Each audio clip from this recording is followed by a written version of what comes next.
জাতীয় পার্টি ছেড়ে অন্য কোথাও যাওয়ার ইচ্ছে নেই বলে জানিয়েছেন দলের সাবেক কো চেয়ারম্যান রুহুল আমিন হাওলাদার। বলেন, দলের চলমান সমস্যা দ্রুত কেটে যাবে।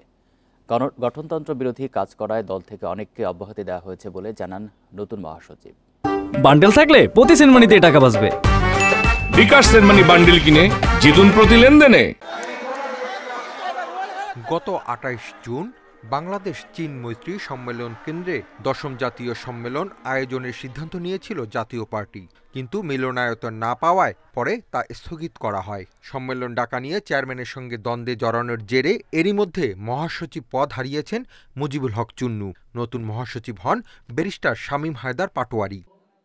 এদিকে শৃঙ্খলা ভঙ্গের অভিযোগে জাতীয় পার্টির কো চেয়ারম্যান আনিসুল ইসলাম মাহমুদ, রুহুল আমিন হাওলাদার ও মহাসচিব মুজিবুল হক চুন্নুকে প্রাথমিক সদস্য পদসহ সব দায়িত্ব থেকে অব্যাহতি দেওয়া হয়েছে। বহিষ্কৃত সিনিয়র নেতা রুহুল আমিন হাওলাদার বলেন, একনায়কতন্ত্র না মানায় ক্ষুব্ধ হন চেয়ারম্যান। গঠনতন্ত্র ভঙ্গ করায় ব্যবস্থা নিয়েছে দল, জানান নতুন মহাসচিব। যৌথ নেতৃত্বের জন্য আমার হাতে থাকতে হবে সব।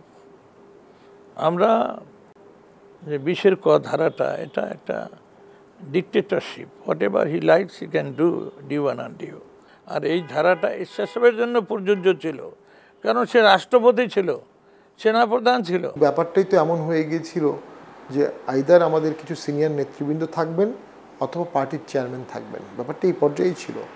তৃণমূলের নেতাকর্মীরা এবং সকল প্রেসিডিয়ামরা পার্টির চেয়ারম্যানকে বেছে নিয়েছেন।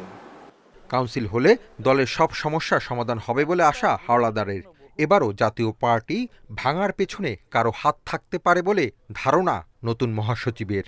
সবাই মিলেই আমরা জাতীয় পার্টি করবো, এটাই হলো লক্ষ্য। এখনো এরকম কোনো সিদ্ধান্ত হয় না যে আমরা একটা জাতীয় পার্টি করব, এবং ঐক্যবদ্ধ একটি জাতীয় পার্টি আমি মৃত্যুর আগে দেখে যেতে চাই।